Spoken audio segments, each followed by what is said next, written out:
I just love that song. We're all good.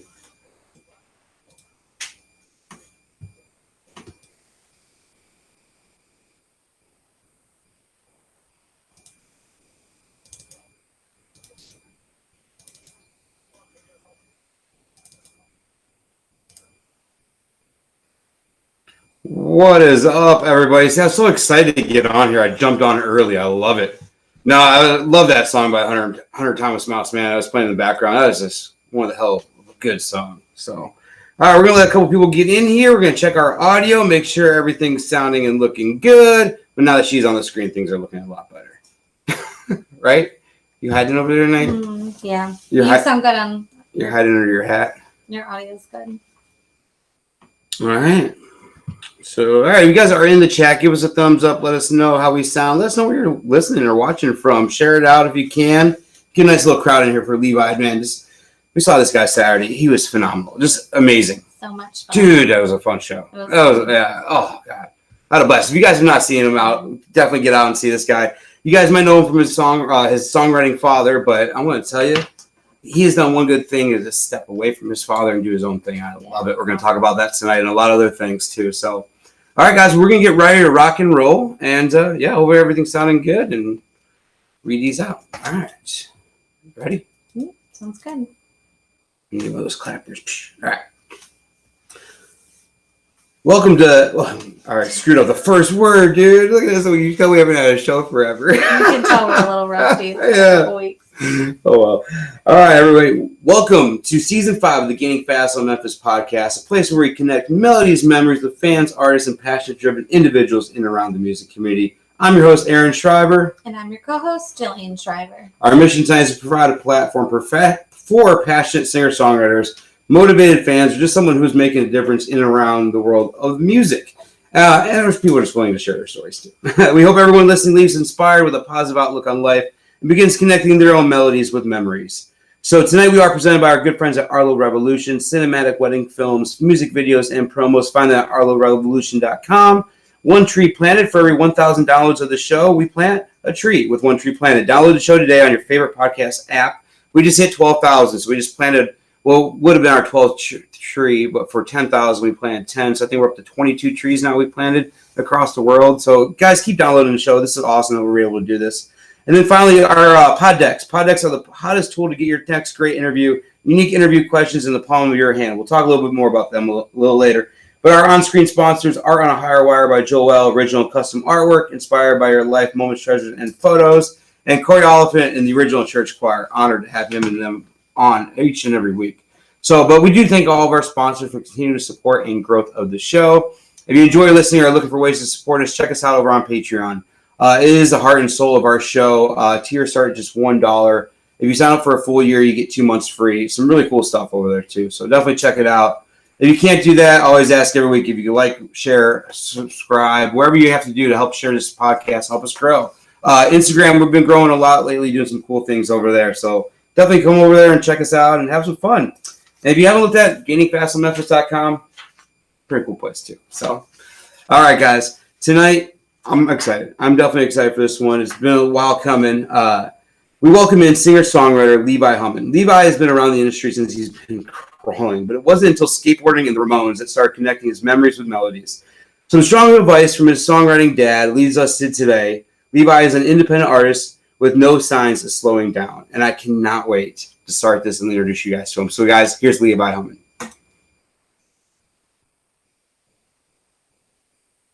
What's up, buddy? What's going on, man? Dude, I'm so excited to get an hour of your time tonight. I know you've been busy as hell. You must be exhausted. I am. I'm sure. I can only imagine. So what was that run you just completed? We just did 2 weeks straight. Went all the way to Omaha, Chicago, and Grand Rapids, basically just the full Midwest. But it was 9 shows in 13 days. So... Damn.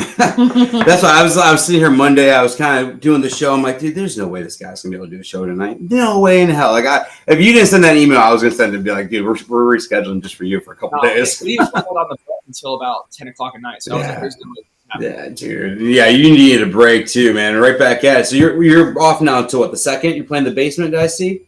Yeah, so we're playing a show here in Nashville, Tennessee on December 2nd. And it's going to be probably the biggest show of the whole tour. So we're really stoked about it. Hell yeah, man. I was going to say, Chicago was a fun one, too, dude. That was a good show.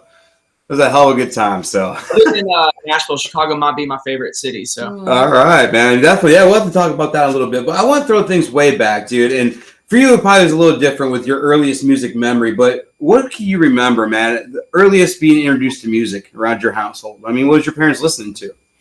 Well, it's funny you say that because right now I went to dinner with my family and didn't have time to go back over to my house to get on my computer. So I'm actually at my dad's house right now. There you go. It's why the big old. Thanks, Dad. I remember the first time. I always loved music and I always listened to music, and it was always a hobby growing up. But the first ever time I really wanted to learn music, I went to my dad and I asked him to teach me how to play guitar, and he taught me how to play "House of the Rising Sun." And that song was the first song I used all the 4 chords in that song to write my first 100 songs. And so I fell in love with music at a young age, but intertwined with that is I fell in love with songwriting at a young age too. Dude, that is awesome. And like I put on here just kind of like I always ask about like your first concert experience, but your probably first concert was in your living room. I mean, because I know when we talked on Saturday a little bit, you said you had people in and out of the house all the time. But who do you remember just when you were a kid? Like just kind of know you probably weren't starstruck, but who made you back then just a little starstruck that was kind of hanging out? I get starstruck today by everybody. I mean, that still is a truth for me. But I remember one of my favorite memories was my dad did a writer's camp with the Dixie Chicks down in Texas, and they said that he could bring his entire family. So the day that my dad wrote "Cowboy Take Me Away" was at this ranch outside of Austin, and I got to hang out with my dad and Marty and all the Dixie Chicks, Natalie and all them. Dude. And to this day, that kind of stuck in my head. So yeah, I mean, the Dixie Chicks. Back in the day when they were on top of the world, that was pretty cool. That is awesome, man. Now, has any of your father's friends or even songwriters been co-writers? I mean, been any kind of a peer or influence to you at all? Maybe you start off as a young age and still today you get advice from? Absolutely. I mean, so my dad got inducted into the Hall of Fame a couple years ago. And because of COVID, we didn't get to celebrate last year. But we went to the Hall of Fame dinner this past year. And I got to sit in a room with Rivers Rutherford and a guy named Daryl Scott. Oh, nice. Daryl Scott wrote "It's a Great Day to Be Alive," and I'm just honestly starstruck by him as a songwriter. And he had a song about a holler that got cut by Brad Paisley. Oh my gosh, what is that song called? Anyways, one of my favorite songwriters of all time. Mm-hmm. That is awesome, dude. Now, so you, for a while, you were always going to want to do music. You kind of started doing a painting and a little sculpting, a little artist. When you're doing that, I mean, is that was kind of your escape from music and you still wanted to find a way to be creative, or what kind of led you to that path for a little bit? Yeah, I think like growing up, we just, all me and my brothers, I have 2 younger brothers, we're all creative and we all painted and we all drew. And instead of like watching TV and playing video games, me and my brothers used to play this game where I drew the head, my middle brother drew the body, and my youngest brother drew the legs, and we would like fold it on and kind of reveal it at the end. So like just like we used to just like love just being creative. You just gave me like the coolest idea ever. I love this. What a fun game! I was just thinking our kids would do that. Our kids love to draw. It kept us very entertained on airplanes for a long time. Oh man, that was awesome. But I was the one that fell in love with music the most, and I think it's just because I've always just had an ear for melody, and I just love melody. And melody is kind of what drove me into lyrics. It's what drove me into songwriting. It's what drove me into music. Nice, dude. And I love that because, I mean, as a fan, I'm a huge fan of the songwriter. That's why when I first talked to you on Saturday, I said it's been a long time coming because I was a huge fan of your dad's. I mean, I just love the songwriter. I love that how, like, you can find other ways to be creative too, but you always went back to songwriting. So right. I kind of mentioned a little bit about the skateboard and you like the Ramones and everything. What kind of brought you back around? I know you came back and was it Belmont you went to when you came back to Nashville? So what was kind of like the actual final turning point? Say, I'm going to do music. This is what I'm doing. So I'll say that I still listen to like the Clash and the Ramones and a bunch of. I never deferred from loving all types of music. I mean, to this day, it's funny. We were like in the bus at the end of the drive, and I was just like kind of laughing at myself because I was playing like Reba McEntire and I'd be Chance the Rapper, and I'd be like, I was just like, I just love all music. Yeah. That's a funny photo. I always love finding photos for this because I always try to find like some odd ones too every now and then. So yeah, that's the hot tub. I'm there about 10 days a week. Oh, I love it, dude. And especially in the wintertime is always the best time to go to the hot tubs. We just went on this huge family road trip and we were at a Great Wolf and they have that one where the hot tub's indoors and outdoors. And it was like probably 20 degrees outside, but I could still go in the hot tub outside. I'm like, yeah, all right. I need one of these at the house. So I know what we're talking about. Was that? So what were we talking about again? I know we got distracted by hot tubs, dude. I saw the hot tub. I was like, dude, I always want a hot tub. So, no, we're just talking about just kind of your journey, man. Just kind of growing up into songwriting and kind of coming back when you went to Belmont. Do you still remember kind of like the very first song you ever wrote, like what it was about? Here's a couple funny things, just like rolling back a little bit on that, is that I would always listen to things like The Clash and even EDM, and I would go way out into the hip hop world too, and then also little bits of country here and there. But whenever I would pick up a guitar and write a song, it would sound like a Rascal Flatts song. I think it's because I got so instilled with this verse, chorus, melody, and that's how my dad created music. Mm-hmm. And I think that's what drove me into being a songwriter first, and like the love for songwriting, and that's what put me into country music, was because no matter what I did, I couldn't help but write a freaking country song. Yeah. Even if it was a pop country song from like circa 1991, I still would write country songs. So now, kind of going into that, you talk about kind of like you had heavy influence from your father. And I also mentioned this, but you do really well, I feel like, being Levi Hummon, like really stepping out of like the shadow and really being who you are. How is that? Do you find that challenging at all? Because I mean, even in this when we start talking to your father right away. We start talking about like everything else. But how do you really want to make sure that people see you as you, the independent artist, Levi Hummon, who you are? I think it's because when you talk about like me as a songwriter, influences, it's like, freaking my dad is my influence. I mean, he's the guy that taught me how to write songs. So if people ask me like, where did the songwriting come from? How did you learn? I mean, that's where it comes into play. But as an artist, I mean, the first thing I ever did is step outside of Nashville and play a show in Athens, not Georgia, but Athens, Alabama. Yeah. I went there and I was like, the first thing I said, I was like, I'm Levi Hummon, my dad's Marcus Hummon. And people are like, I'm never going to bring that up again. Because, I mean, people do know my dad and there's like fans and whatever. But, when you're outside of the 440 loop circle of Nashville, Tennessee, which is the little highway around Nashville, like nobody gives a shit. It's like you got to go sing your songs, you got to go earn it, and you got to go make fans in different places. Yeah, and I know you've done down the road. I mean, look at this 9 shows in 13 days, dude. You're busting your ass. You're working hard, and it shows, dude. And that's one thing I love about like just seeing like independent artists. I really think that just seeing like the likes of Jelly Roll and different things that people have done, and I hate to say it, but the way TikTok has been for some artists as well too.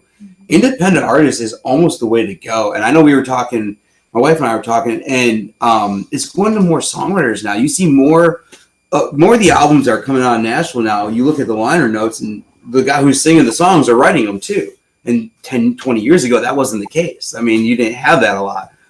You had people like your dad that was one hell of a songwriter, but he was getting cuts from everybody else.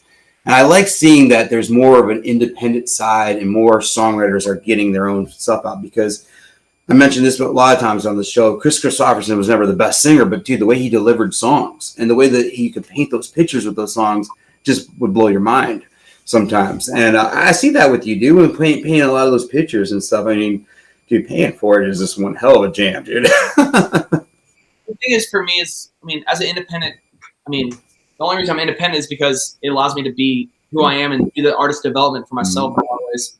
I'm not against labels or anything like that. Like, I think labels like are great, and I think at the right time I'll definitely sign a label deal and when it makes sense. And it has to be right for you, though, right? I mean, it has to be they don't want to alter your creativeness in a way. Absolutely, and I think what you're saying is true. I think that right now it's just there's a lot more platforms to be able to be heard. And you don't have to have necessarily, there's not one avenue that everybody's fighting for. It's that there's a lot of different ways to be heard. And then there's also like, you got to make it all make sense. You got to add freaking, the songs, you have to have the touring, you have to have the fan base, you have to have the socials. Yep. And it's important to build that all on your own if you can. I mean, for the first part of it. Yeah, I mean, definitely. You do a hell of a good job of it, man, and everything else. You had the people dance on stage on Saturday. I love that, dude, because you're very interactive, and that's what you need. You just need to go out there, and I think grassroots is definitely a thing that has been forgotten over the time, and that is now today is social media is your grassroots way of doing things and building your fan base. I mean, you would have told me 20 years ago there's an app called TikTok that would literally give people #1 albums. I would be like, yeah, okay. But it's just crazy to see how it really blows up. I mean, Lily Rose, Trey Lewis, so many people have just blown up over on that app. But it is really crazy. It's awesome, dude. But yeah, I definitely think you do a hell of a good job being yourself and everything else, and not really kind of going above and beyond the comparisons at all. So we talked a little bit about the touring and how you love Chicago. Tell me a little bit about Chicago when you come here. Have you ever got a chance to really just explore or kind of do your thing, or you're in and out real fast? So I got to play the Windy City Live in Chicago, and I actually got to hang out with my buddy Ryan Shiverini, who is like one of the hosts or was one of the hosts on Windy City Live, and he took me over to Harry Carey's right after the show, and I actually have my picture on the wall at Harry Carey's. So. All right. I've been to Chicago maybe 20 times, and I've only got to explore once, and so that was my one day of exploration. Yeah, I got my picture on Harry Carey's wall, so I'm pretty stoked about that. That's awesome. Are you a big sports fan at all? I am, but mostly football. Football is my game, so I'm a huge Titans fan and a huge Ohio State fan. Sweet, yeah. Well, we lived down in Mississippi for a while. I'm a Bears fan through and through, but when we lived down there, I had to adopt another team because I mean, all right, Titans was closest. So I was like, all right, we Bears and Titans. So I'm definitely a huge Titans fan too. But yeah, I like football, but so much history, like you said, Harry Carey's just around baseball and Chicago and everything else. So it's really cool that that's the place you got to go. Man, we gotta get you. You ever had any deep dish pizza from Chicago yet? I have. I've had it a couple times, but it's usually the late night post show food. So. Oh, we gotta get you some fresh, some good stuff sometime, man. That's some good stuff right there. It's always like the cheese isn't even melted anymore by the time I have it, so it's like a lump of freaking hard cheese. Well, it's been really cool to see you like headlining Joe's too on Saturday because it's such an iconic venue. I feel like a lot of the biggest names have started there and literally played to 5-10 people. You mentioned Brad Paisley. Remember, he played there for like 20 people one time. I've seen Eric Church play there for people. So it's really cool also to see your progression. And I always talk to people like Joe's is the place to see it because the first time you go, you might have a handful. You go back a little bit more filled in, and you come back. And it's the day you pack them in, but. I can definitely see a sold-out Levi Hummon show at Joe's Bar one day, dude, because that show Saturday was high energy, man. I loved it. Yeah, it was pretty. I didn't know that. Like we sold, I think, like 290 tickets or something. Yeah, like that. Dude, that's awesome. Yeah, and it's awesome for Joe's and Chicago country, dude. It's hard to sell here at times, unless it's summertime outdoors. It is hard to sell Chicago country at times, but I think it's coming around. It's gonna be a good thing. I'm gonna keep going back because I love me some Chicago. That's like. My favorite market is touring. Oh, dude, and we can tell Chicago loves you too, man. It was definitely, like I said, a great show. I got one video up. I got a couple more I got to look through and see what all I got. So I can give you guys some good pictures and stuff to send over. So, 2020, it's kind of a cuss word to a lot of people, but to a lot of people, I find it's a blessing. For you, what do you feel like this pandemic did for you? Do you think it helped, or do you think it hurt you in a way? Honestly, I think life-wise, it helped me a little bit. I got to slow down for a little bit, which is really nice. But I also released a song called Good Taste and a song called Stress during the pandemic. And both songs did really, really well. So I can't complain about that. I mean, they both on the Hot Countries playlist over on Spotify and hell yeah, man. Millions and millions of streams. So I think my numbers and everything grew, and my fan base actually grew somehow. I'm not sure how that happened, but. Well, it definitely made people feel more creative, I feel like, or got artists kind of looking for different ways because you couldn't really go out or leave the house too much to do shows. So really, apps like TikTok, once again, blew up for people and really gave you a platform. I mean, that's where I this podcast kind of stemmed from that in a way, just because I was bored and I'm like, all right, let's start doing something. And 6 months later, a pandemic happened and I started getting artists on here. I'm like, oh, this is awesome. Let's keep rolling with it because it gave you all a platform to come on and still connect with the fans in a way. So I do feel like it took a lot of artists out of their element. And I always told my wife, I said, we're going to hear some badass songs in 2021. We've been hearing them lately. So yeah. I it definitely was different. Obviously, I mean, touring was like my whole life. But I'm 30 years old, just turned 30. Yeah. And, I spent my entire life touring. So 22, my adult life. So 22 to about 30, so 8 years. So I had 1 year off. I was like, this is not terrible. I'm okay with it, actually. Did your dad do much touring at all, or did many shows when you were younger that he kind of brought you along with? I went to a few shows. I mean, he would play Nashville a lot, so I got to see places like Douglas Corner. Mm-hmm. I think it's gone now. Third and Lindsley and a bunch of venues here in Nashville. But his touring nowadays is more like they take like songwriters and bring them to like cool, like high class venue stuff to play their hits. Yeah, that's a little than we do. We're like our feet are sticking to the ground because all the beer that's spilled there. Yeah, right. He gets to go to these really nice places. That's cool, man. Yeah, I didn't know if you ever did much touring or anything, or if you got to kind of get to see that, and that's really got you. Because, dude, your stage presence is phenomenal. Seriously, like I know I've talked about it a couple of times. It was very high energy. I love that you hopped out in the crowd and you really connected with people. You got bras thrown at you, so that was always fun.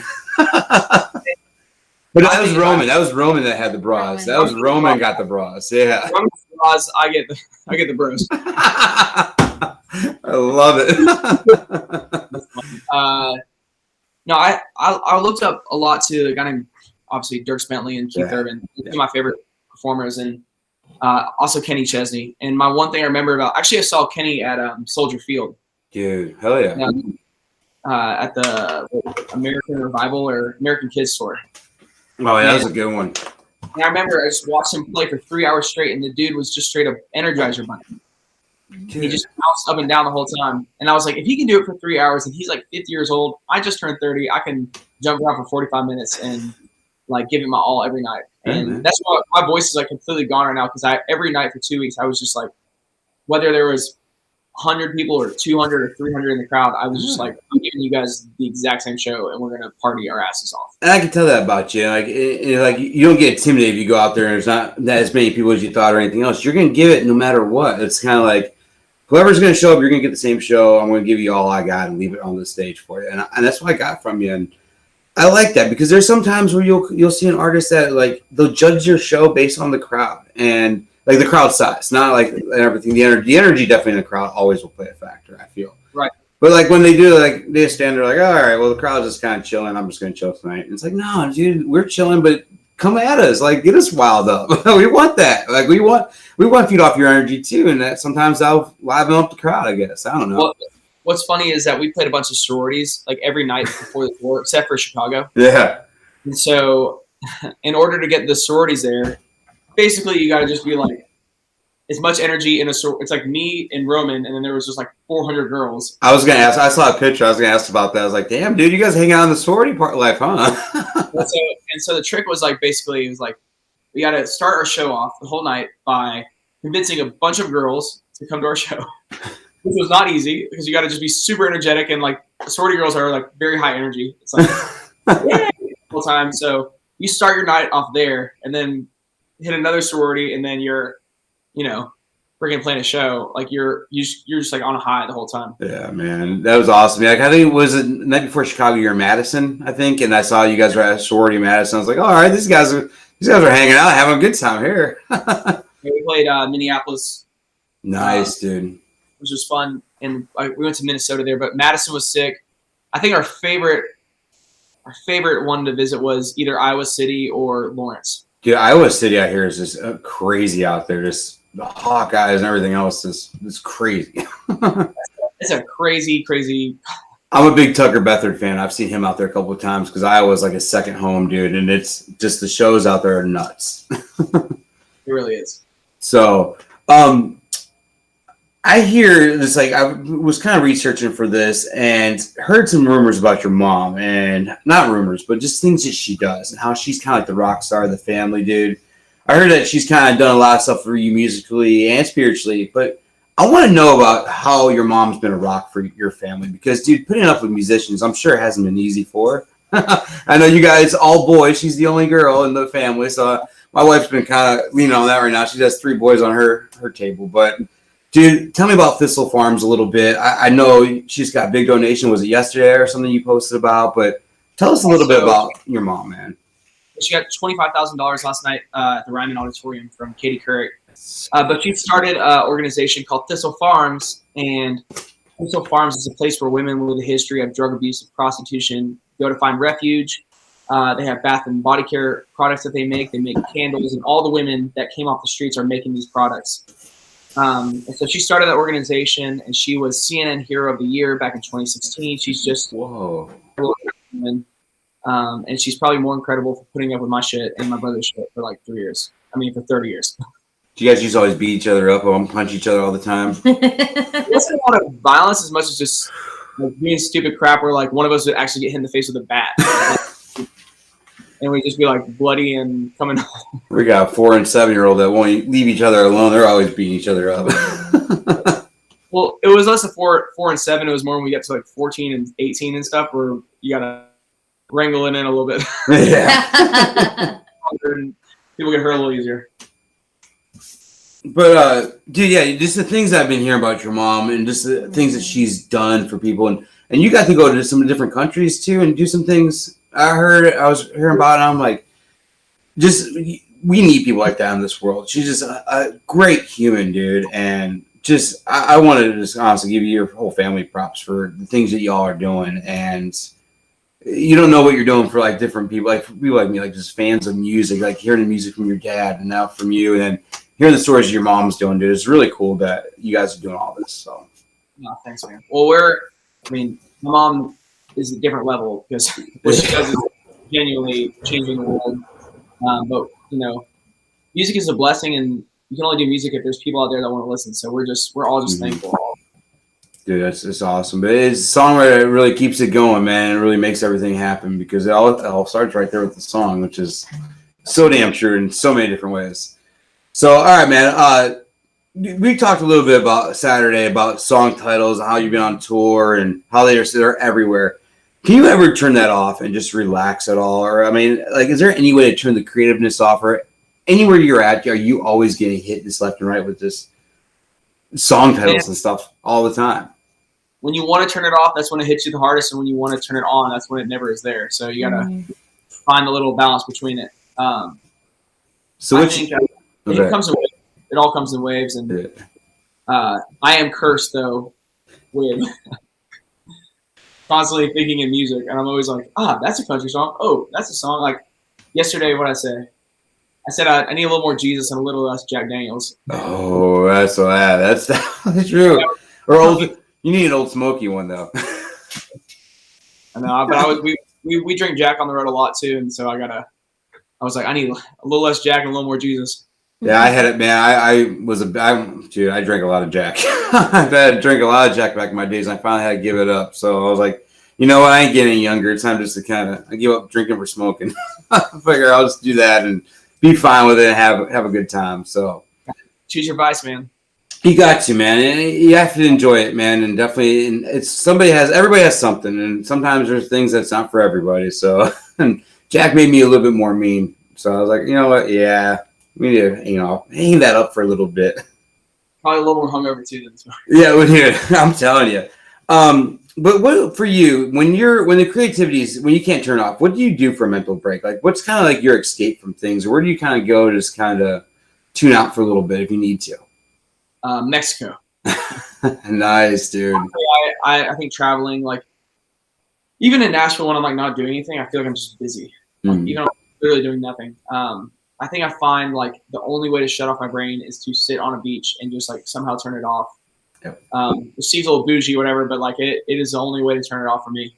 And it's hard because like I'm the only artist that's really from like Thomas Rhett's from like Brentwood and he's from Franklin or whatever, but like I'm legitimately from Nashville, and so my parents live like way too close to me. I live like 5 miles away. So it's like, I don't know how to escape. Right. Vacations are very important, but it's a blessing, man. Like to be inspired constantly. It's interesting to think like I feel like I don't understand a person that couldn't be inspired constantly. Yeah. So like there's this girl I just read this interview once. It was like she could see in color. Or like she could, when she heard something and closed her eyes, she could see the colors. And somebody was like, "That's so weird. That's like, why is that something you do. She's like, why is that something you don't do? I don't understand. Like, what is it like living without being able to close your eyes and see colors to sound? Yeah, man. And But I was like, that's like for everybody. It's like some people like everybody has their own special thing, but like, for a songwriter, like we just like hear songs and everyday little things. yeah. Well, it's like how we were talking Saturday, especially like on the road, man. You stop somewhere and you see things going on. And we were on this long road trip, and it was just everywhere. There's just little things everywhere that was just kind of triggering, like, oh, hey, man, that'd make a cool little song or whatever. And seeing life, dude, and that's what's cool about it. Trying to Absolutely. It sounds like the perfect song. That was a little bit ago. That's when we were probably talking about the Little Less Jack Daniels one. Yeah. So that is awesome. Well, what does 2022 hold for you, man? Any big things for you? You're going to be working on some new music and our tour maybe? Or what are you thinking about? My goal, I just got off the road like yesterday. Yeah. I don't know what's going on yet. Actually, I say that, and then I was in the studio all day today recording a new song. So we're going to be putting out new music top of the year. I got 2 of my favorite songs, I think, coming out top of the year. I happened to tease them in Chicago, so I don't know if you heard them. Yes, we did. One of the songs, I'll just say it on here, is like called Bottled Up. And it's one of my favorite songs. That was a really good one, dude. I love that one. What y'all heard on that song in Chicago is like, it's basically just the demo. So what a demo means is like, the day I wrote the song, I wrote it with a guy who was doing like the tracks for it. Mm-hmm. And I just had him basically send me the version that we had, and we played that one. But today I went in and actually recorded it and got it like figured out and got it all fully set up. And this song, it literally bangs so hard. It's like, it is a real hit. And so I'm very, very excited about it. Dude, it sounded great, and the crowd took it really good too. So I was like, all right, that's why one of those high energy songs I was talking about on Saturday, dude, and nailed it.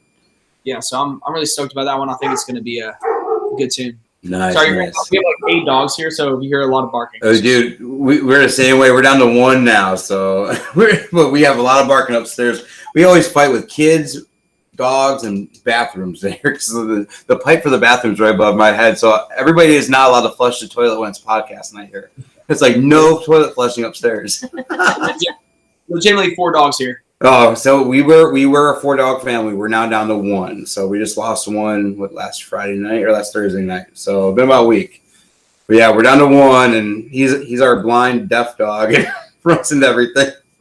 You remember, it reminds me of the dog kind of on Grown Ups, but it's with a louder bark. Mm-hmm. All right, guys, we're going to move on to our next section of the night. It's our Powered by Poddeck section. Earlier tonight, I did pull a couple cards that asked Levi. Our first one was, do you have a musical influence that would come as a surprise to most of your friends or fans? Is this an answer from the other night, or do I have to get a new one? Did I ask the same one the other night? I don't remember, but I feel like I get asked this question all the time. Might have been. You know what? If you get, let's go. Let's do an audio. No, let's do it. Right. What is an artist that would surprise people? Yeah, somebody like me, they wouldn't think you listened to. They wouldn't think Levi Hummon was a fan of. Who would that be? I don't know. I listen to a lot of Frank Sinatra. Ooh. Just like chill out. I don't know, man. I listen to like a lot of like Sugar Ray. Oh, okay. There we go. That's throwback right there. So, all right. Our next. A lot of like. Oh, go ahead. I went to Florida, like lived in Florida for 2 years, and I was listening to like a lot of beachy music. So listen to a lot of beachy vibes.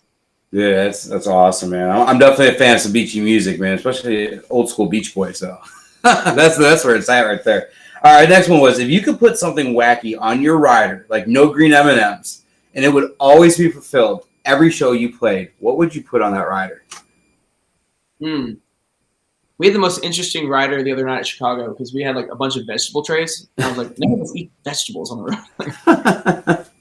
But if I could have something that would be fulfilled every night, I like to eat Twizzlers. I'd probably hit one of those things. All right. There you go. That's a good one. All right, guys. This next segment we're going to do, I'm going to play 4 songs. It's about 5-6 seconds a song. And you got to tell me the first memory you have. So I call it connecting memories with melodies. So the minute you hear this melody, you got to tell me your first memory you have. Go ahead and hit that number 1, or that first one. Photograph, Nickelback. So when I had to look for ones that you're probably in high school too. I was looking for some high school jams. It was Photograph by Nickelback. Yeah. I'm thinking of when that funny video came out where it says, "Look at this giraffe." That's funny. It was all the different things I yelled up. All right. Go ahead and play the next one. See if you can hear this one. I don't know. Yeah, play it a little louder. See. Can you hear that? No? All right. It's Old Town Road by Billy Ray and what's the Lil Nas. So when you hear Lil Nas and Billy Ray, what's the first thing you think of? I'm thinking of watching them at CMA Fest with Keith Urban on the main stage. All right. Was it in person or on TV? In person. I was like sitting there. Oh, hell yeah, dude. All right. So let me get these next ones loaded up real quick. Go ahead and hit that yellow one, babe. So if you're not hearing it, it's Cheap Seats by Alabama, which is probably one of my favorites by your dad. So when you hear Cheap Seats by Alabama, what's the memory that brings or gets stuck in your head? I'm literally thinking about sitting in the cheap seats with my dad at Greer Stadium watching the Nashville Sounds and eating a hot dog. Oh, yeah. Now, where did your dad get that song from? Do you know or do you remember? Like, where did the inspiration come for that? Probably that. Probably hang out with you guys, huh? All right. The last one, we'll go ahead and play that, and I'll tell you the name of it. It's Jeff Buckley and Hallelujah, man. I know you're a huge Jeff Buckley fan. So when you hear Hallelujah, what does it take you in life, man? What memory does it take you back to? Man, that gives me chill bumps just every time. I didn't hear it and just hearing that name. So in my dad's old truck, when I was really, really young, there was a record, like he would just have records all over like the sun visor thing that sits on the thing. Yep. And they would always fall out. And I remember one day this like record fell out and like literally fell on my lap. And the record was Jeff Buckley, Grace album. And I was like, hey dad, like what is this? And he's like, oh, it's just like this really cool artist. He passed away. He tried to swim across the Mississippi, but he has this really cool, amazing album. And he got started in New York in this club scene, but you should check it out. It's like amazing. So I like put it in my little thing and put my headphones on and I listened to the album maybe 100 times in a row. And Jeff Buckley is the first artist that I tried to imitate when I was young. Yeah. So like everything about it, I would be like trying to hit those falsetto, weird melodic things, and just fell in love with melody from Jeff Buckley. That's awesome, though. I want to save that one for the end. I knew you probably have a really cool story because I mean you mentioned Buckley, the Ramones, many different bands that were just huge influences on your career, and I love that because I could see that from you on Saturday. I mean, you could definitely. You had that energy, you could slow it down a little bit, and you had that aspect of people, and I really love that, and that's why I want to kind of have a real range of these 4 songs, too, kind of take a little pop beat to a little, kind of like where I feel like you're from, just kind of like where you could get your music style, too, so. Yeah, and also respect knowing. What was that? That respect knowing Cheap Seats. Oh, dude, that was, honestly, that's been my favorite, but your dad, like, I love Bless the Open Road, but Cheap Seats, too, because I remember Cheap Seats had come out mid-90s. I know I had to be playing Little League when it came out. And I remember, like, listening to that song before my Little League games. Like, literally, and looking up to see my dad and my mom in the stands. And just, that's what that, when I hear Cheap Seats, it brings me back to Little League baseball. And I love that. So, love that. All right, man, we got a little game called the Hot Seat. 10 quick questions. First answer comes to your head. First CD you ever purchased? Ooh, probably Clint Eastwood, Gorillaz, or Ball with the Ball, whatever that freaking record was. All right. One song you wish you wrote. Oh, man. Probably Hallelujah by Leonard Cohen. All right. Who has the best pizza you've ever had? See, I'm a huge pizza guy, but I am, like, I've shown this pizza to a bunch of people, and they're like, it's okay.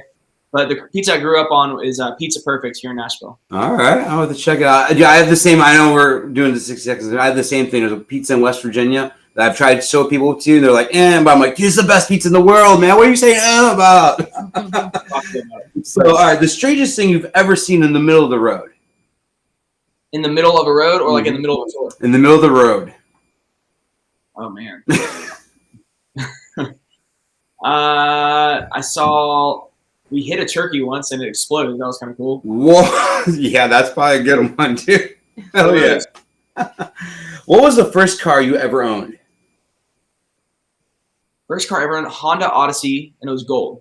Nice. It was given to me by my mom. All right. What's one thing people buy that you think is a waste of money? Ooh. Anything. I really think someone said video games once. I'm like, that is like one of the best answer. No, I think purses are the dumbest thing girls buy. They're super expensive. Thank you for that. Did you hear that? Purses, not bowling ball bags. Purses. No, I have to disagree. Okay. I'll agree to disagree. Miss Closet full of 30. What's your favorite holiday, man? You got Thanksgiving. Thanksgiving. All right. I was gonna say, man, mine's Halloween. I love just dressing up, going to get some candy. All right. So you said Twizzlers earlier about your your rider option. But if you have an 8-hour drive between shows, you're gonna stop at one gas station for snacks. What 3 items are you gonna grab from that gas station? I'm gonna grab a sparkling water. That's what I do every time. I'm gonna grab Chex Mix, and I'm gonna grab peanut M&Ms. Nice. I love those peanut M&Ms. They're addicting as hell. All right, and the last one, man. We showed some pictures tonight of you playing the Opry stage. You got to do some really cool stuff. You wrote a song with Steven Tyler. We talked about that Saturday a little bit. What is still on Levi Hummon's bucket list? What do you still want to achieve, or maybe somewhere you get to play, or something you get to do to make you feel accomplished, to make you feel happy where you're at? Man, I am ready to go to radio. All right. Country music radio. Nice, dude. You just want to be able to drive down the road and just hear that first song on the radio, huh? I have been saving country music radio for last, and I feel like I'm at the point now where I'm ready to go. Nice, dude. So my next step is in this next coming year or year or two is to get my first single out to radio and number one. All right. Well, the minute it gets out there, we will blow the hell out of the water with this single. All right. I promise you that, dude. I'll share it everywhere I can. I'll do whatever I can for you and help you get that number one, dude, because I definitely want to see that happen. Thank you. Are you in any place to play us a song tonight? Or I know you're kind of a little raspy tonight. You're at your parents' house. Are you in any place to play us one, or you want to take a night off? I 100% would. I'm legitimately have absolutely no voice, and I'm not even just so I was at the studio today trying to sing something. I was like, nope. All right. No, I definitely hear it, and you've been busy as hell. It's cool as hell. But it's when you get that new music in 2022 out, you're gonna come on here and sing us one. All right? You promise? All right, we're gonna do that, dude. All right, man. Thank you for giving us an hour of your time tonight. I appreciate the hell out of it. We enjoyed Saturday. So much. Dude, it was awesome. So Of course. I wish you nothing but the best, dude. You have a hell of a career ahead of you. You have a long career ahead of you, and we'll be in your corner room for y'all as long as we can be. So Thank you, and that means a lot. And I hope to see you guys in Chicago. We'll probably be playing early next year, so just stay tuned. yeah, hell yeah, we're ready, man. We'll We're be ready there. for you to come back. So we're definitely ready. So, but man, you take it easy. You have a great night, and we'll talk soon, man. Awesome. Take care. Thanks, man. All right, guys, that was an awesome show. I had fun. I had fun talking with you. It was really sweet that he's been on the road for so Oh, I long. know. And he wanted to spend time with his parents, and he still spent time with us. So I We think tried. that's Yeah, we really tried nice. planning this show a little Really out. Yeah, Wendy. I hope he needs to come out to Lincoln. You guys would love it. So, what's up, Jess? I just now saw your comment. How you doing? You would love Levi. I have a video. I have a paying for it. I think we posted yesterday on all of our socials. Check that out. Really fun. Really cool. And like you just said, him spending 50 or an hour, with us tonight. I noticed he had no voice. I was like, I am not going to ask this guy or make this guy play a song. I'll ask and see if he wants to. If not, I'm good with it. But yeah, hey, we got through our first show back. That worked out, right? I was pretty, yeah. You can tell we've been vacationing and busy, and It's been rough. It's been a rough 2 weeks. It's been a rough couple weeks, but I'm glad to be back. Yeah, Wendy, he's awesome on TikTok. I think that's where I kind of started watching him. Like, I knew of Levi very early on. Like I said, I'm a huge fan of his dad's. His dad's wrote some amazing songs. Cheap Seats being one of my favorites. So I gotta be a little partial to that song. Man, I love the Cheap Seats by Alabama. But yeah, so that road trip was fun though.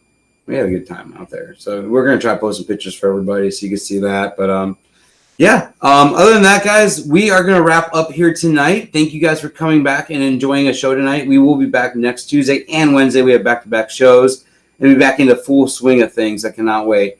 I've been booking the first of the year, and we got some really cool things coming up there.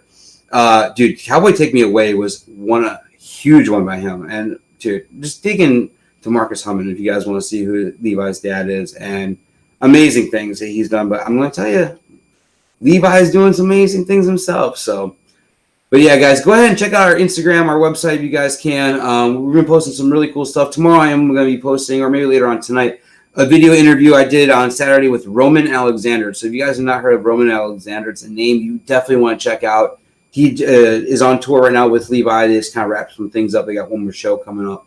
But Roman is definitely going to be a huge name coming out into the scene. He has 2 or 3 songs now that's been out that's just phenomenal, every one of them. But the interview's fun. We're going to post that tomorrow over on our Instagram, so make sure you're following us. We're trying to really push hard to get to 3,000 followers by the end of the year. So if you can help us share that and all that fun stuff. So, yeah, if not, we're going to see you guys next week. You ready? You good? I'm good. You I was know, say you're over here typing away. Well, I'm like, I'll you're all tell you right. what, you know, we have day jobs. Yeah. And there's a crisis at the hospital at the moment. So I apologize for that. I truly do. You're doing good You tonight. guys You're running the board, and it's your first show back after 2 weeks. So thank you for watching me try to put out fires at the hospital. But my nurses are working super hard tonight, and we've got some issues. So working on it. It's like that every night. I mean, thank you. y'all don't know a nurse. Go thank a nurse tomorrow, because they honestly, work so hard. well, some of the hardest working people in this world are nurses. I mean, you see it over here. She's trying to do double work over here just for me, kind of do her job and help out her husband at the same time. So I really appreciate everything she does for me too. So doing some good things. Thank you. Sorry about that. But You're you guys have a good night. We'll see you next week. All right, gal. See ya. Oh, the next one's gonna be fun. Look at this. Ooh.